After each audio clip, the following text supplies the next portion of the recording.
And now we're here. We are here. So I guess we should probably introduce ourselves. My name is Henry and this is Rebekah. And we are doing this brand new thing. Not cooking, not having conversation. But it's brand new to us. Not the ideas, but doing it together. Yeah, wow, that couldn't have. This is off to a great start.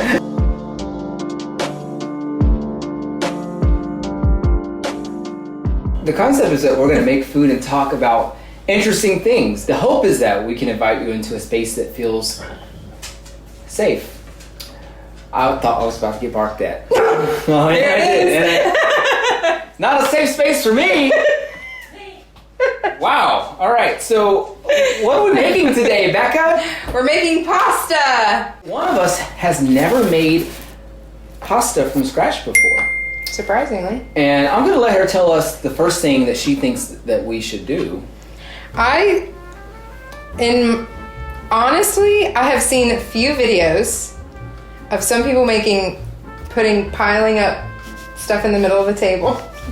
Flour, salt.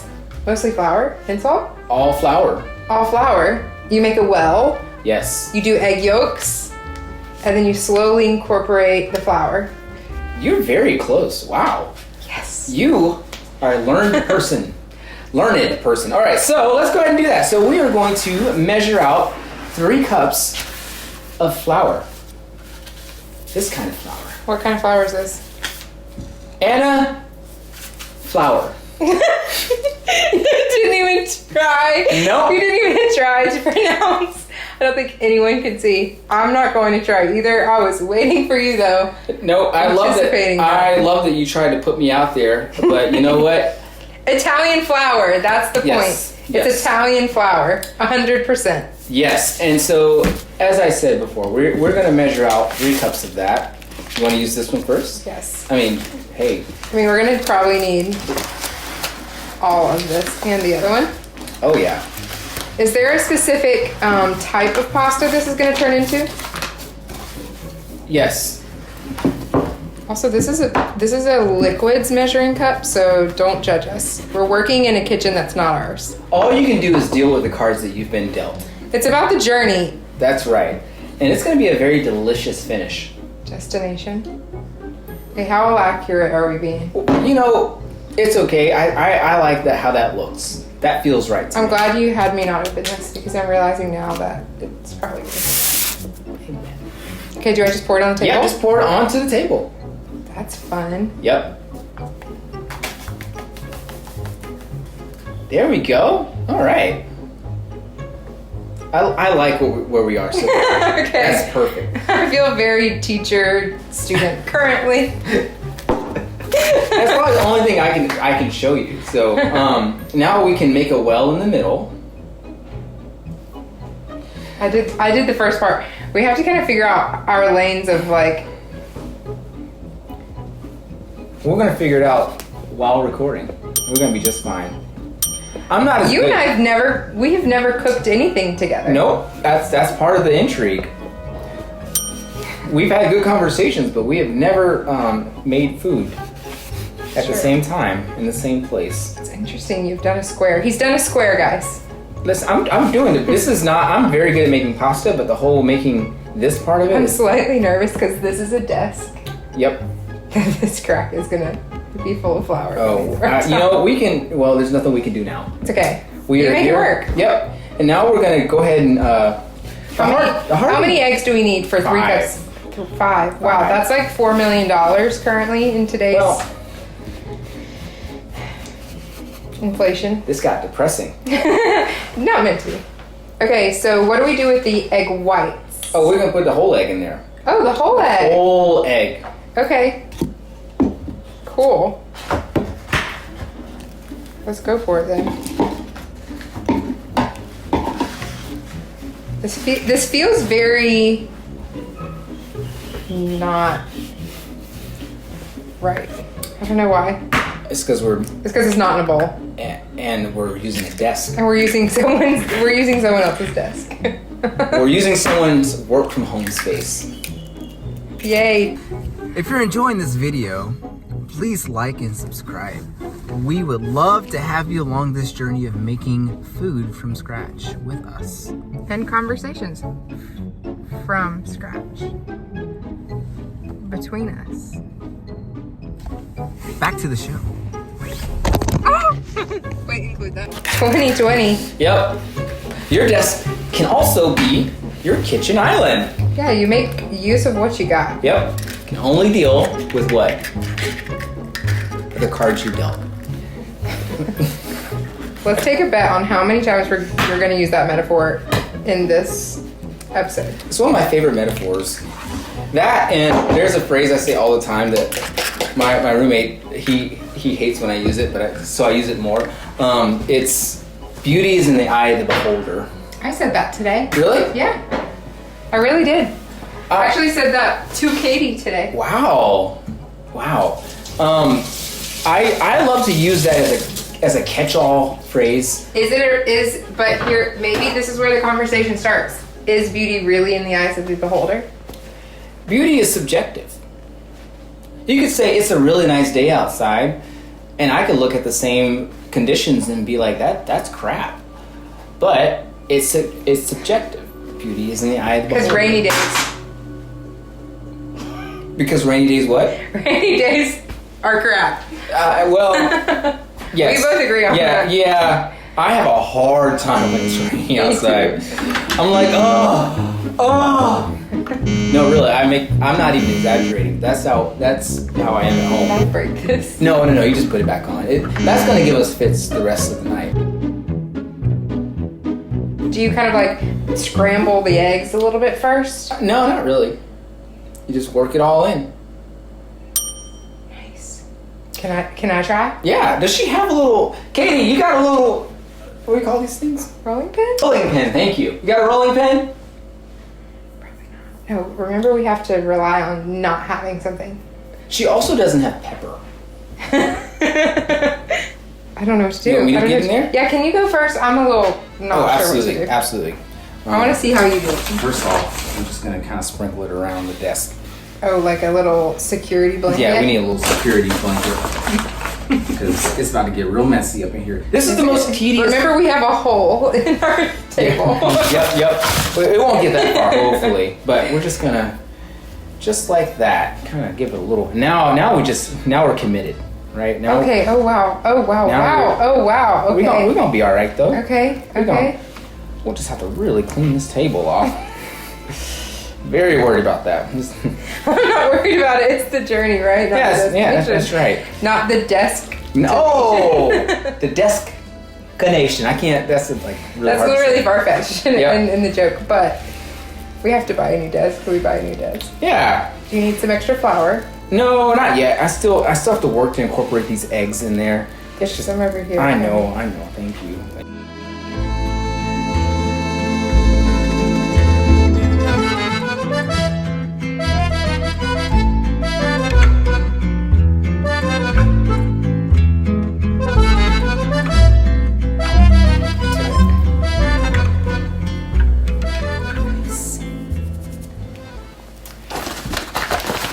So I have done that before too. It's just I've done it so many different ways, iterations. Yeah, but that makes a lot of sense. That's good. Like you have more of a baking background than I do, so this is probably old hat for you.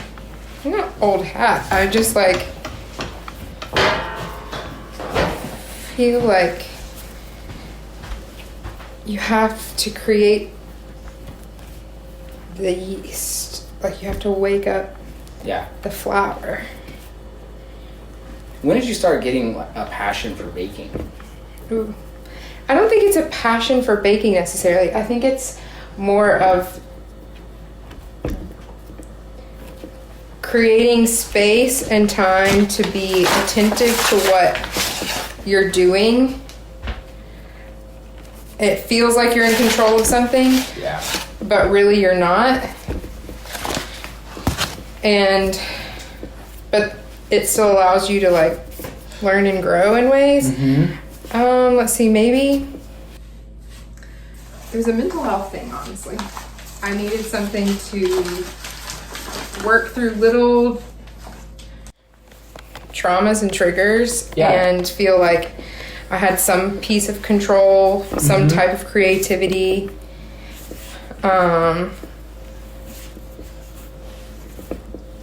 Maybe 2015, 16. Wow.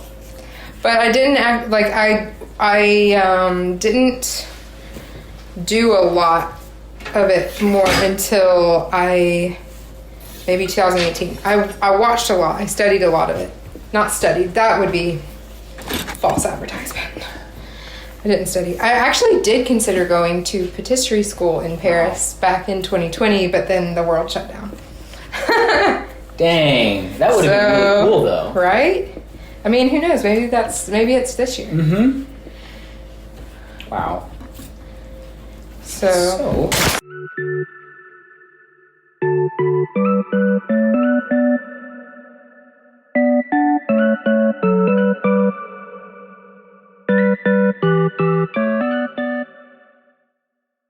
now I'm going to cut the dough into different pieces so that it's easier to run it through our pasta roller. And sometimes with this you still have to do some kneading because maybe there are parts of the dough that still could use it, but that's okay. Like it's not a big deal. The thing I've learned about making pasta is that it's going to be a little different every single time. And that's okay.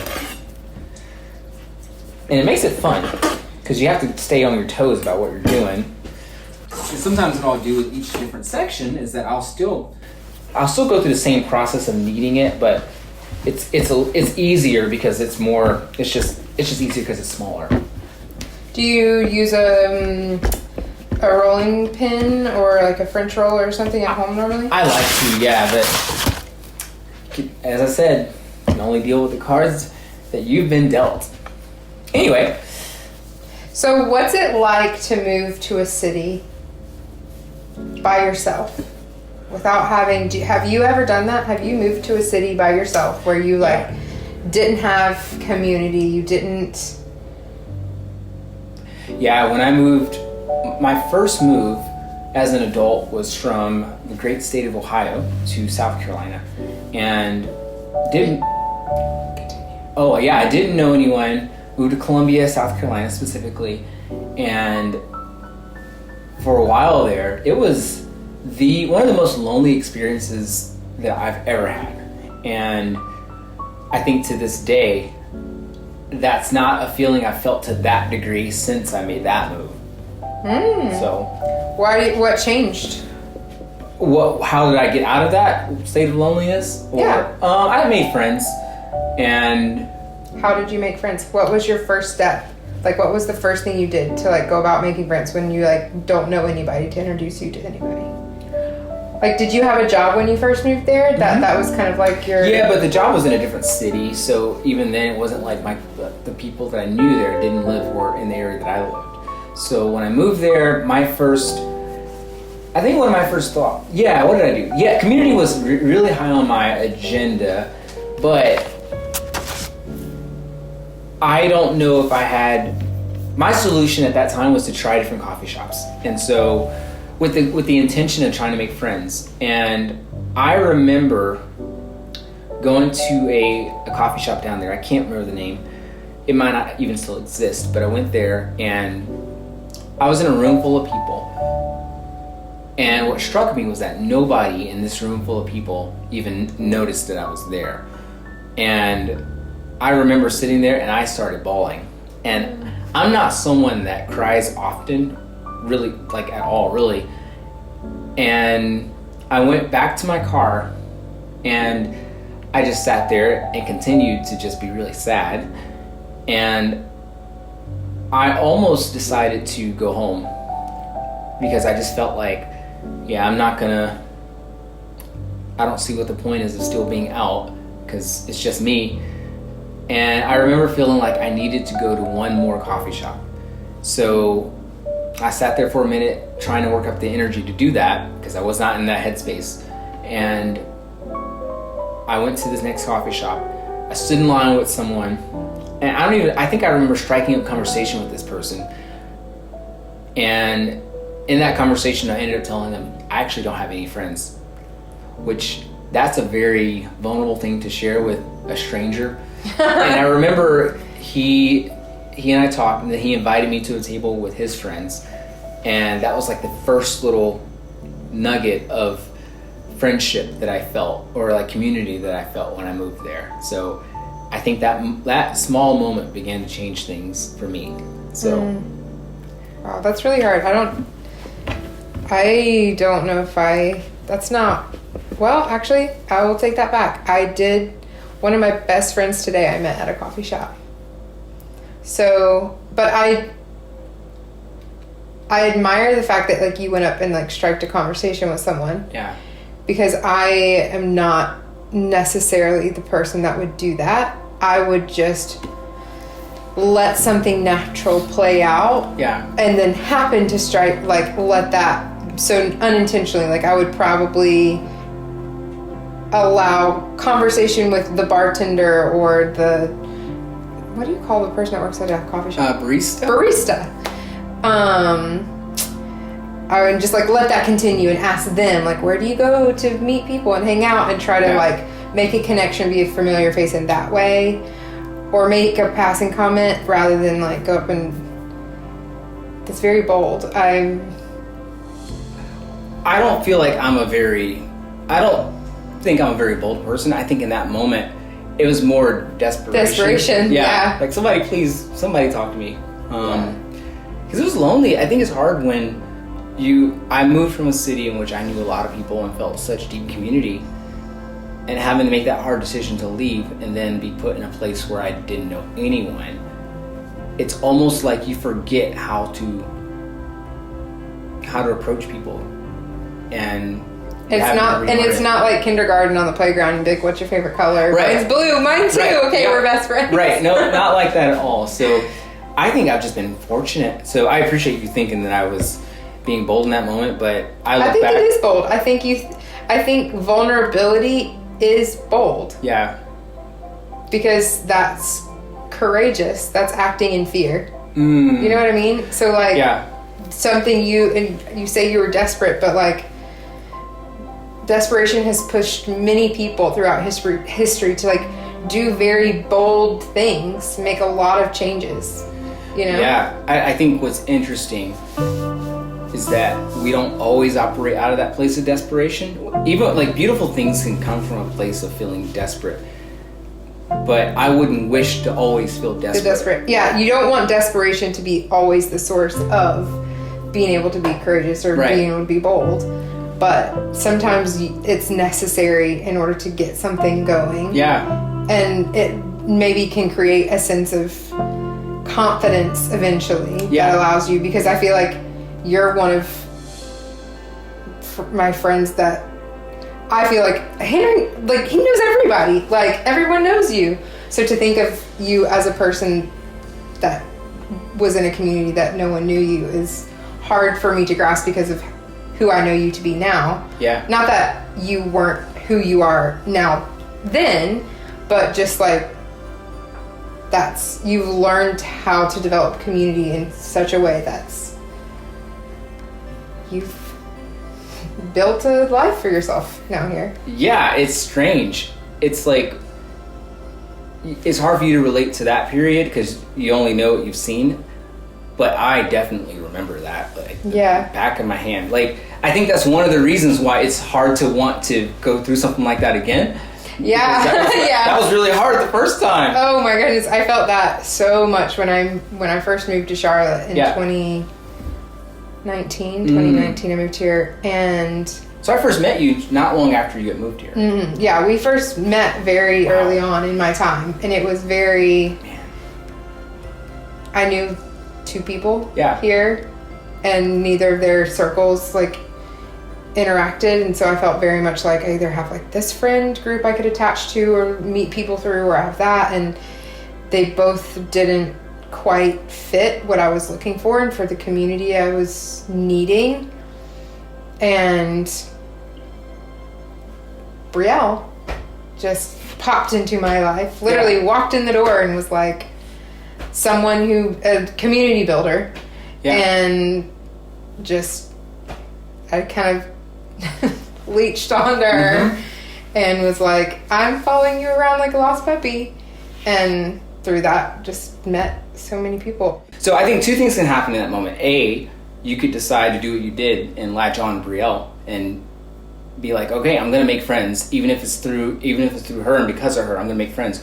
Or you could have seen that and exercised some level of pride and said, you know what, I don't want to be known as this person's friend, and then have everyone view me through this lens. So I'm just gonna not be a part of these things.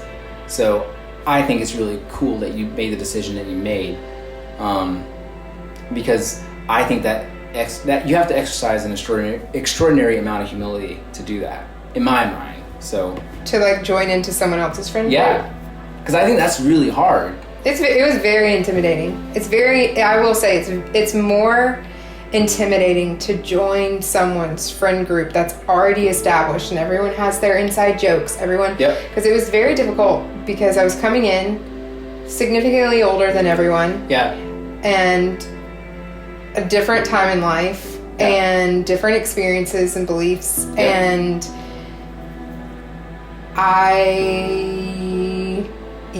like they grew up together almost. And I was like, I had nothing.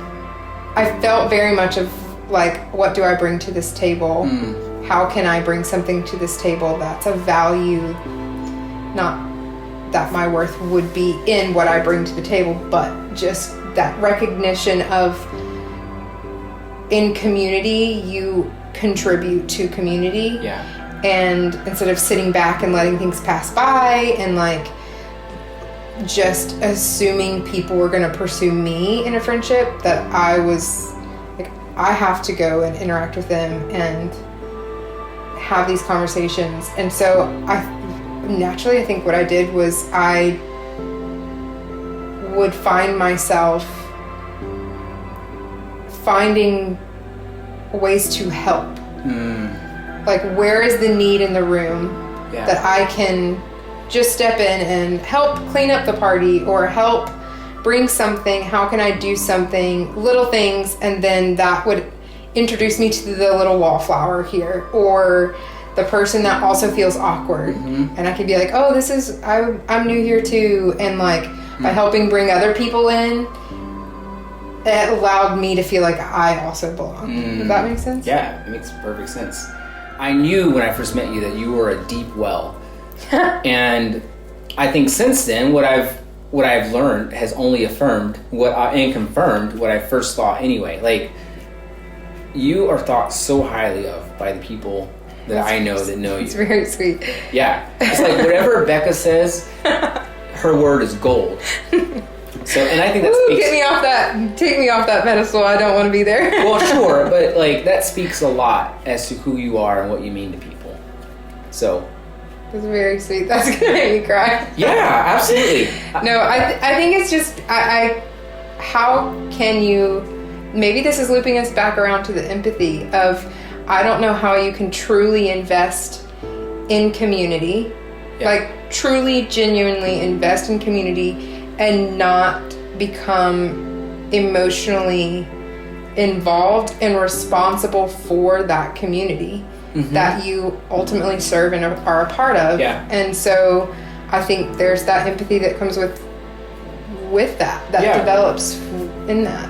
I think the problem that I see a lot, no matter the age, I think people are so, we can be self-absorbed people, and I think it takes time and intentionality for all of us to learn to look out for those that are within our community. And it's a process, sure, but I think the more you look out for people, you're exercising those empathy muscles. I think sometimes, maybe this is true for you, for me, I think I can take ownership too much of what's going on around me, and then I feel like I'm in chaos internally because of all these things I'm trying to take on, plus trying to navigate how I feel. But I wouldn't. But what I wouldn't do is wish away the gift of empathy, because I think it is such a gift and it's so necessary. And we need people like you that feel a sense of ownership and responsibility for a community. We need that.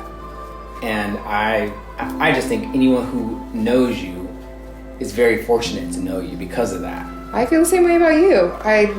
You ask a lot of really thought-provoking questions, which can make people feel like they belong in our scene, which is a great way to build community. Yeah. Which kind of looping back to like, how do you build community and start a new life in a new city where you know nobody? And I think you start asking questions. Yep. and you answer genuinely. Yep. And you keep showing up and you assume responsibility for the community you're a part of. Mm-hmm. Yeah. I think there's a moment whenever you move to a new place, you have to make that decision. Like, am I going to actually invest in this? Or am I going to continue to be mad at what I don't have? Mm-hmm. And I think comparison is the thief of joy. Yeah, absolutely. I think sometimes, I was actually thinking about this yesterday, so it's funny this come up. We get too comfortable with discomfort in a lot of different ways in life. What do you mean? You get too comfortable with discomfort? Like, let's say I wake up one morning and I decide that I need to go to the store. I make that decision, but I actually don't go to the store. I just wake up hungry. Instead of getting out of bed, bracing for the warm or the rainy weather or the warm weather and going to the store, I make a pattern of doing that. But instead of like actually just getting up and going, I continually just complain about what I don't have. That's a very horrible example, especially. So it's more of you get complacent or comfortable being miserable. Comfortable being irresponsible? Sure, that to me, I think is irresponsible because you're not even taking care of yourself. Well, yes, sorry, that was a horrible. That reason was a bad example, but you can be comfortable with just being miserable, and yeah, you can adapt. You can like become almost pessimistic. Yeah, develop pessimistic mindset. Yep. Rather than like hold on to optimism and yep. act in that. Yep, and there's probably better examples I could have used, but I'm not criticizing your example. No. I mean, I am. It's a bad example, but I think in that situation too, I could either complain about not having friends, or look at the people that are around me that are choosing to invest and actually make that same investment. And maybe go a step farther. I think I would say go a step further than that. Yeah. Like, there is this concept going around that I think maybe more so in the dating field. I feel like maybe this is everything my algorithm has been providing. But like when it's been saying like, only give what you get in return, and I wholeheartedly disagree. Oh, I hate that. I absolutely disagree with that. Because where's the humanity? Yep. And so people who are like, oh, well, if they're not going to return this, then cut them off. Or if they're not going to, I'm not going to entertain anything that is not going to give to me, is such a selfish mindset. Yep, it's very consumeristic. Very. And conditional. Yeah, and there's no grace, and I wouldn't want someone to treat me like that. No. So when it comes to building community, when it comes to strengthening your empathetic skills, your empathy. I don't think empathy is a skill. I think it can be used to strengthen other skills. But I think that when you move to a new community, if you go in not expecting anything in return, you only expect to give, then you learn to find the joy in giving and serving and caring, and you get the gift of community. Yeah, I completely agree. Not to be Debbie Downer, but we are at the point where we need to actually start rolling the pasta. It's really hard to talk about. It is. I'm realizing now as we were going through this, I was like, well, maybe we need to turn this into just a podcast. You know, but great. See, I told you we're gonna have issues with this thing all night. We could make it a podcast version. We could, yeah, absolutely. So somehow we're gonna segue into rolling the pasta.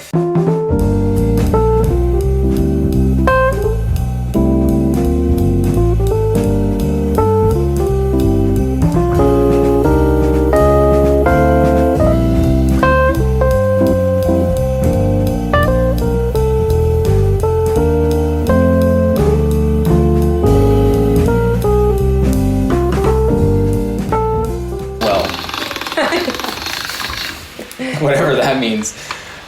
Will you do me a favor and catch it as it's, Here we go. This is so exciting. Now we're gonna go to 6. Okay. You ready? Yeah. All right. Oh! And now we're gonna go one more to 7. Oh my gosh, does it have 8 layers? Or 8 settings? I'm saying layers. What does it go up to? It goes to 9, actually. Do you do this by yourself? How do you do this? I have. So Really? I would take that trash can in front of us, and then I would put a baking pan, and then I let it catch on the other side. Oh, smart. Oh, this is when you're doing the last one. I see what you're saying. So now we're gonna put it into. Let me make sure nothing stickies over here, because that'd be sad. Yeah, it'd be really sad. And then after we do that, do we slice it? Is that what you have the knife out for? No, I'm done with the knife. I was just cutting it into sections. But like, our noodles aren't going to be that wide, are they? No. We're going to still cut it? So. This cuts it. Yeah, this cuts it.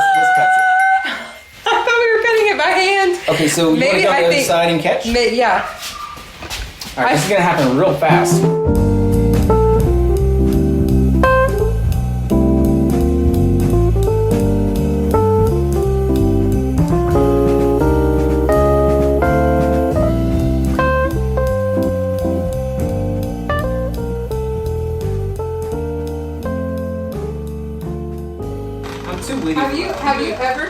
Have you ever like pickup line? Use a pickup line on a girl? I've never done that.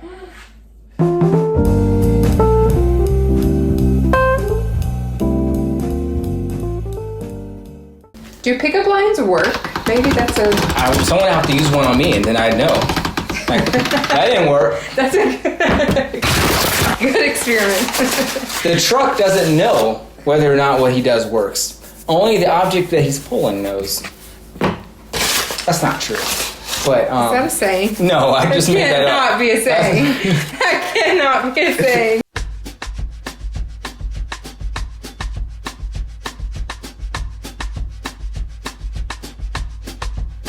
Ready? Yeah. Oh, yes. I'm telling you. You okay? She needs a hug, y'all. I've had that for days, but I'm mentally. Now we're doing number 4. Wait till we get to cookies. Yeah, now we're at That's when the chaos happens.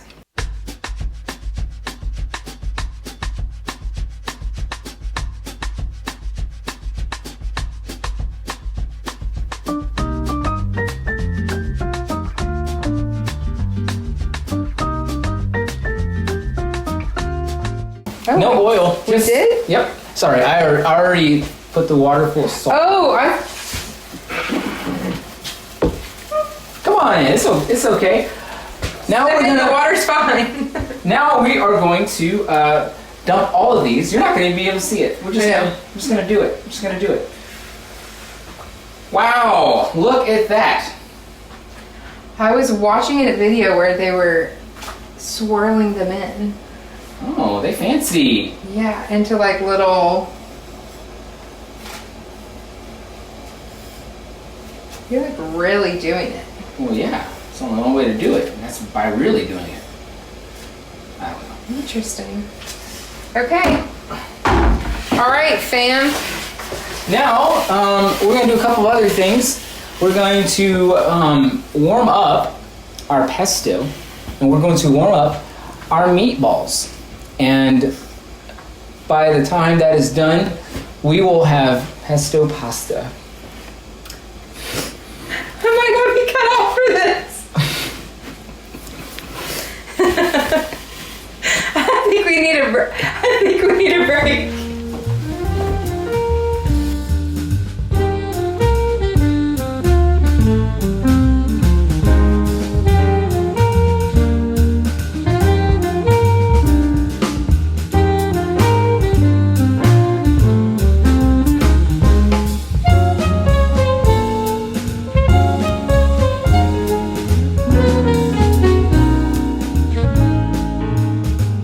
all we got. Thanks for watching. Remember, like and subscribe. You know you want to. Let's wink at the camera on 3. 1, 2, 3.